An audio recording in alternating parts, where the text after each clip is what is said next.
여기 한 여성이 미팅 자리에 느긋하게 들어가고 있습니다. 하지만 미팅실 분위기는 삭막한데요. 그녀가 미팅실에 들어가자 누군가가 시계를 가르치며 무언가를 친절하게 설명하고 있는데요. 이 여성은 눈을 동그랗게 뜨고 당황하고 있습니다. 대체 어떻게 된 사연일까요? 안녕하세요. 감동 주파수 김희정입니다. 날이 점점 추워지니 따끈한 오뎅 국물 같은 국물 요리가 생각나는 요즘인데요. 우리 구독자 여러분들은 추운 겨울을 따뜻하게 보내고 계시길 바라겠습니다. 오늘 사연의 주인공은 세네갈에서 프랑스를 거쳐 한국으로 온 아름다운 여성이에요. 한국에선 모든 것이 낯설었지만 그녀는 그 낯설m 속에서 희망을 찾았다고 해요. 과연 어떤 사연일지 함께 들어보시죠. 안녕하세요. 제 이름은 아미나예요. 저는 세네갈에서 태어나고 자랐어요. 어릴 때의 제 삶은 단순하지만 너무나 행복했죠. 아침이면 따뜻한 바닷바람이 불어왔고 엄마는 저에게 항상 바삭하게 구운 생선과 함께 달콤한 소스를 곁들인 세네갈 스타일의 해산물 요리를 내주셨죠. 그 맛이 아직도 잊히질 않아요. 마을 사람들은 해변에 모여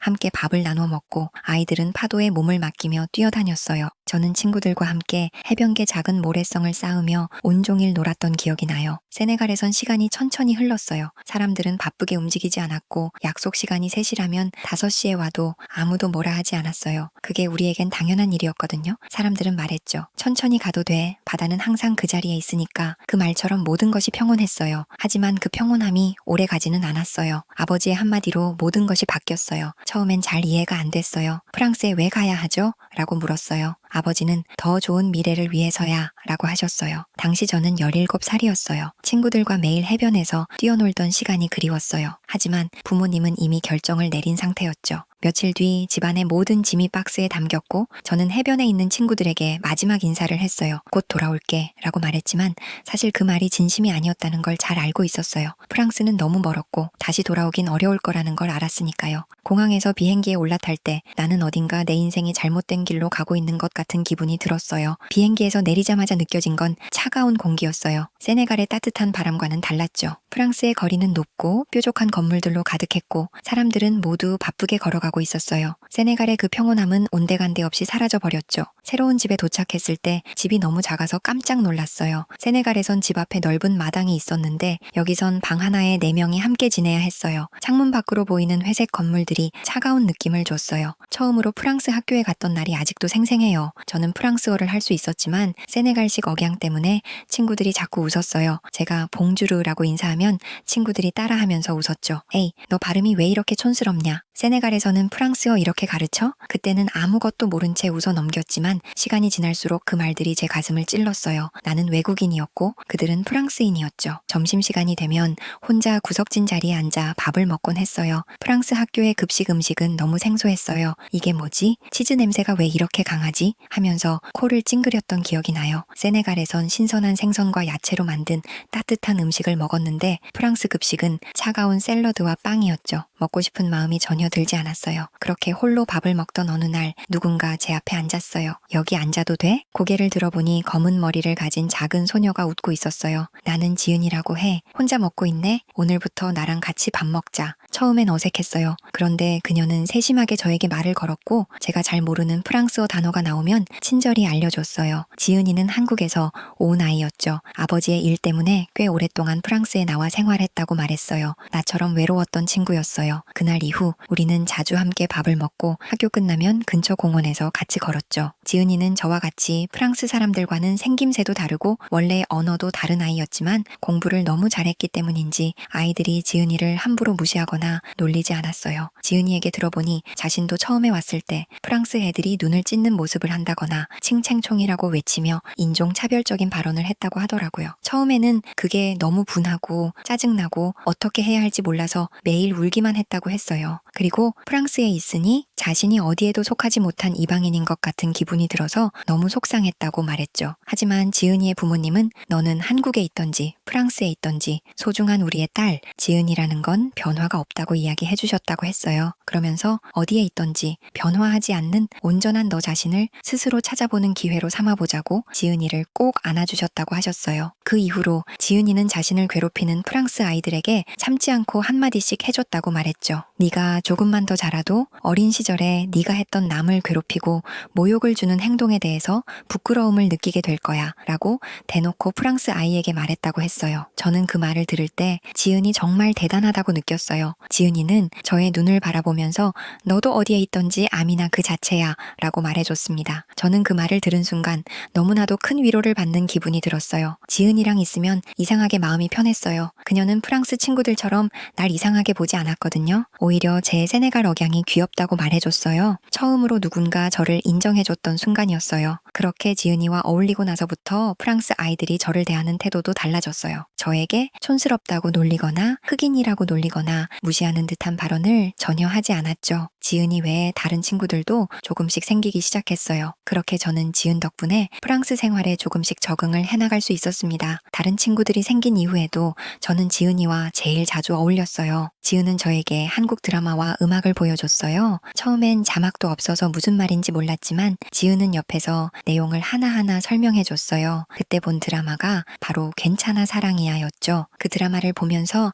한국에 대한 궁금증이 생겼어요. 너무 따뜻한 드라마였거든요. 저는 그 드라마를 보면서 진짜 한국이 저렇게 따뜻할까? 라는 궁금증이 생기기 시작했습니다. 지은 덕분에 한국어도 공부하기 시작했고 한국에 대해서 좀 더 많이 알아볼 수 있는 기회가 됐어요. 그렇게 저에게 한국에 대해서 알려줬던 지은은 몇 년이 지나 아버지 회사 문제로 다시 한국에 들어가야 했죠. 아미나, 한국에 와서 나랑 다시 만나자. 한국에는 진짜 재밌는 게 많아. 너도 분명 좋아할걸? 지은은 한국으로 돌아갔고 지은과 저는 인터넷으로 자주 연락하면서 계속 우정을 이어나갔습니다. 어느 날 아버지가 말했어요. 너는 세네갈 사람도 아니고 프랑스 사람도 아니고 아미나 그 자체야. 네가 속할 곳은 네가 만드는 거야. 그 말이 제게 깊게 와닿았어요. 더 이상 어디에 속해야 하는가에 대한 고민을 하지 않기로 했어요. 나는 내가 되고 싶은 곳에 속하는 것이 맞다는 걸 깨달았죠. 저는 프랑스가 싫지 않았어요. 처음에 프랑스에서 사는 게 정말 고통스러웠지만 이제는 프랑스에 꽤 많이 적응해서 지내는데 아무 문제가 없었거든요. 하지만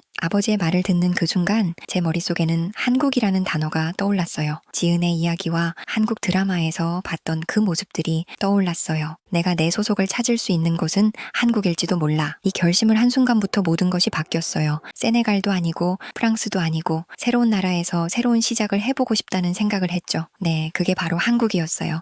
비행기가 인천공항에 도착하는 순간 제 심장은 미친 듯이 뛰고 있었어요. 창문 밖으로 보이는 한국의 모습은 너무 깨끗하고 반짝였어요. 공항 활주로에 줄지어 있는 비행기들이 빛을 반사하고 있었고 정말 모든 게 질서정연했어요. 비행기에서 내리면서 나 진짜 왔구나 하는 생각이 들었어요. 공항에서 걸어 나오면서 눈에 들어온 건 Welcome to Korea 라는 커다란 간판이었어요. 그 문구가 저에게는 마치 아미나, 여기서 다시 시작할 수 있어 라고 말하는 것처럼 느껴졌어요.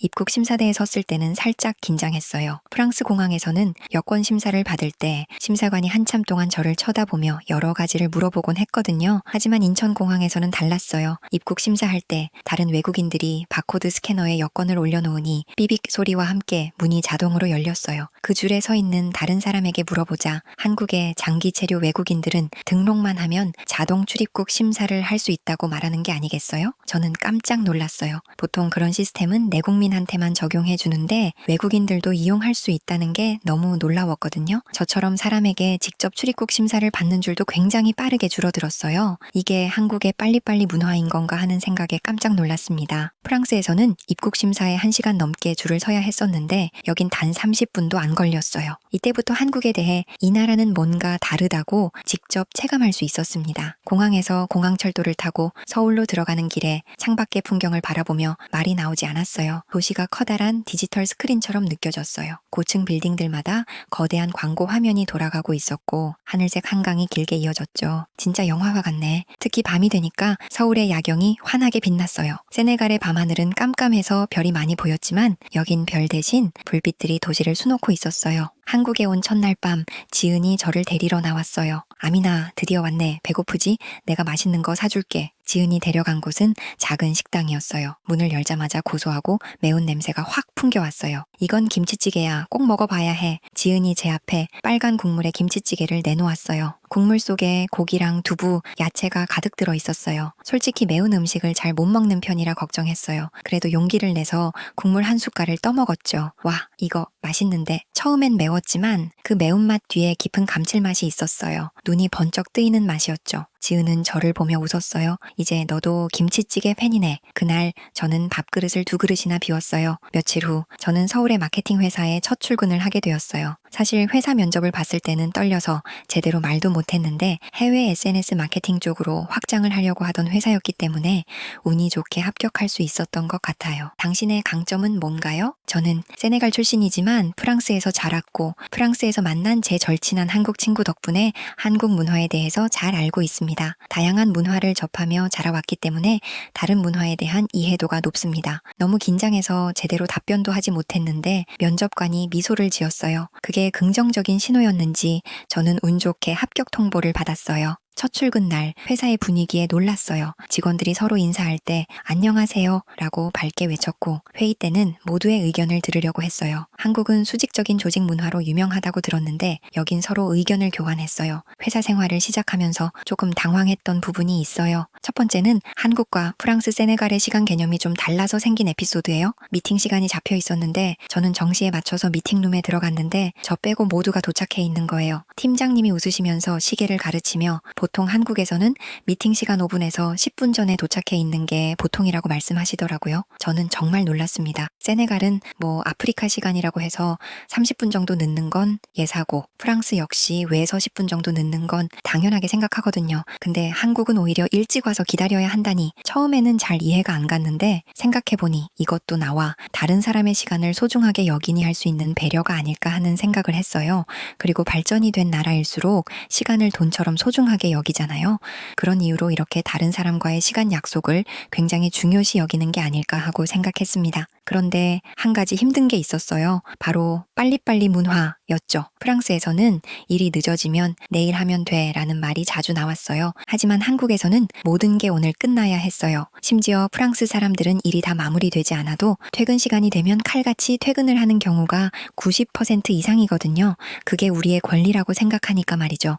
첫 회의에서 팀장님이 말했어요. 이거 오늘 마감이에요. 내일 아침에 결과 보고서 올려주세요. 보고서를 내야 하는 시간이 저녁 6시인데도 팀원들은 칼퇴근할 생각을 하지 않았어요. 저도 함께 밤 10시까지 회사에 남아 있었어요. 처음으로 야근이라는 걸 경험했죠. 저는 좀 충격을 받았습니다. 아니, 이 사람들 정말 미친 거 아니야 라는 생각이 들었어요. 하지만 사람들 표정을 보니 조금 피곤해 보이기는 하지만 자신들이 일을 제 시간 안에 마무리했다는 뿌듯함이 더 커 보였어요. 저는 그런 직장 동료들의 모습을 보면서 이래서 한국이 선진국의 대열에 올라올 수 있었던 거구나 하는 생각을 했습니다. 정말 근면성실함 그 자체로 보였거든요. 금요일 저녁 7시 회사 업무가 끝나고 팀장님이 갑자기 외쳤어요. 자, 오늘은 다들 고생 많았으니까 회식 갑시다. 회식? 그게 뭔데? 순간 머릿속이 복잡해졌어요. 프랑스에선 직장 동료들이랑 따로 저녁을 먹거나 술을 마시는 문화가 없었거든요. 회사 사람들과 술을 마신다니 뭔가 이상했어요. 게다가 다들 너무 당연하게 움직이기 시작했어요.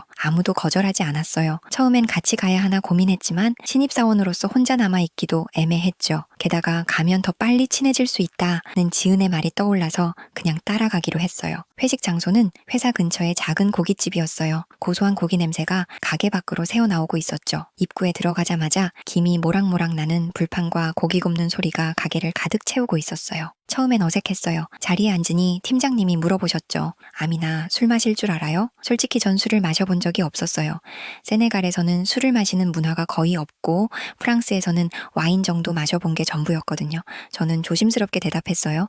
사실 잘 못 마셔요. 그런데 팀장님이 웃으며 소주 한 병을 꺼내셨죠. 괜찮아. 여기선 처음 마시는 것도 다 경험이야. 한 잔만 해보자고. 한 잔만이라는 그 말이 뭔가 위험한 신호 같았어요. 저는 잔에 따라주는 소주를 보며 살짝 겁이 났어요. 투명한 액체인데 냄새가 강렬했거든요. 하지만 다들 저를 바라보는 상황이었고 거절할 용기가 없었어요. 에라 모르겠다. 한번 해보자 하는 심정으로 잔을 들었죠. 짠! 다들 소리를 내며 잔을 부딪혔어요. 팀장님이 먼저 마시고 저를 바라보시길래 저도 소주 한 모금을 마셨어요. 헉! 캬! 마시는 순간 불이 목을 타고 내려가는 기분이었어요. 정말 깜짝 놀라서 다들 빵 터졌어요. 팀원들이 웃으며 박수를 치고 팀장님이 말했죠. 아미나, 이게 바로 한국의 첫 소주 맛이야. 이걸 경험해야 진짜 한국 사람이 된 거지. 진짜 한국 사람? 그 말이 묘하게 기분 좋았어요. 그때부터 뭔가 저도 팀의 한 사람이 된 것 같은 느낌이 들었죠. 회식이 한창 무르익을 때 갑자기 불이 꺼졌어요. 정전이야? 순간 어둠 속에서 어디선가 불빛이 깜빡깜빡 들어왔어요. 고개를 돌려보니 작은 케이크에 초가 하나 켜져 있었어요. 생일 축하합니다. 생일 축하합니다. 노래소리가 들려왔고 저는 그 순간 온몸에 소름이 돋았어요. 뭐야, 이거 내 생일인 거 어떻게 알았지? 지은에게만 말했던 건데 그게 어떻게 팀에 전해졌는지 알 수 없었어요. 팀원들이 박수와 함께 웃으며 케이크를 내밀었어요.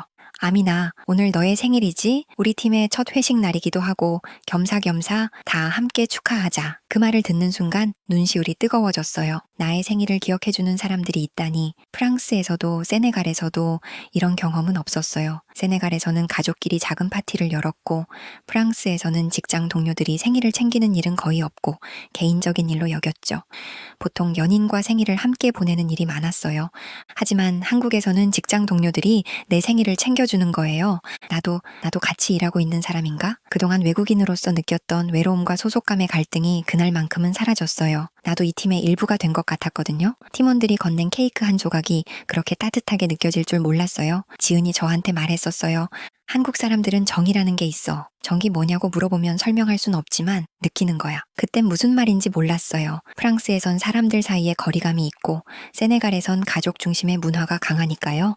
하지만 그날의 술자리와 케이크를 통해 그게 뭔지 알게 됐어요. 정은 누군가를 위해 작은 마음을 나누는 것이었어요. 팀장님이 말하던 그 한마디도 아미나, 네가 외롭지 않게 해줄게. 저를 위해 케이크에 불을 켜준 팀원들의 작은 손길도 그리고 지은이 저한테 말한 그 따뜻한 말도 모두 정이라는 이름으로 묶을 수 있겠구나 싶었어요. 소주 한 잔, 케이크 한 조각이 이렇게 사람과 사람 사이의 벽을 허물 수 있다는 걸 처음 알았어요. 세네갈에서도 프랑스에서도 느껴보지 못한 정을 그날 한국에서 처음으로 느꼈어요. 이제는 제가 외국인이란 말이 그렇게 크게 느껴지지 않아요. 아미나, 넌 외국인이 아니라 그냥 아미나야. 팀장님이 해주신 그 한마디가 제게 큰 위로가 되었어요. 저는 지금도 한국에서 살아가고 있어요. 한국 사람들과는 확연히 다른 제 피부색을 신기해하며 쳐다보는 나이가 지긋한 분들도 계시지만 그들의 속마음은 누구보다 따뜻하고 전기 넘친다는 걸 저는 알아버렸습니다. 저를 이방인이 아닌 그들의 일원으로 받아준 저희 회사의 팀원들과 한국 사람들에게 너무 감사합니다.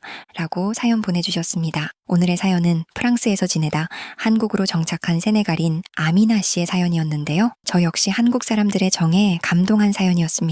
외국인으로서 한국에서 직장 생활하기도 쉬운 일이 아닐 텐데 아미나 씨 정말 대단하신 것 같아요. 여러분들도 아미나 씨에게 응원의 댓글을 남겨주시면 정말 좋을 것 같습니다. 오늘 이야기 끝까지 시청해주신 여러분들 감사하고 사랑합니다. 저는 다음 영상에서 다시 뵙겠습니다.